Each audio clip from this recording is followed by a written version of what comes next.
Padma bank লিমিটেডের সাবেক chairman Chowdhury নাফিস শরাফত ও তার পরিবারের ঢাকার বিভিন্ন জায়গায় থাকা 18টি ফ্ল্যাট জব্দের আদেশ দিয়েছেন আদালত।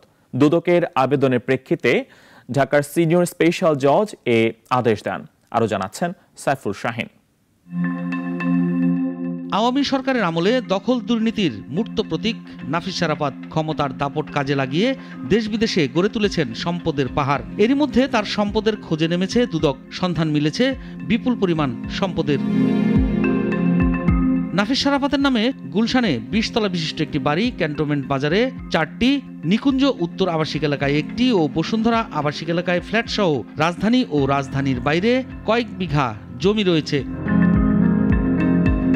নাফিজের স্ত্রী আঞ্জুমান আরা শহীদের নামে বসুন্ধরা আবাসিক এলাকায় 7.5 কাঠা জমির উপর 4তলা বাড়ি সহ জমি, পান্থপথে একটি, গুলশান লিং রোডে একটি, মিরপুর ডিওইসিসে একটি, শাহজাদপুরে একটি ফ্ল্যাট সহ ঢাকা ও ঢাকার বাইরে সম্পদ রয়েছে। তার সন্তানের নামেও রয়েছে বিভিন্ন ফ্ল্যাট ও জমি।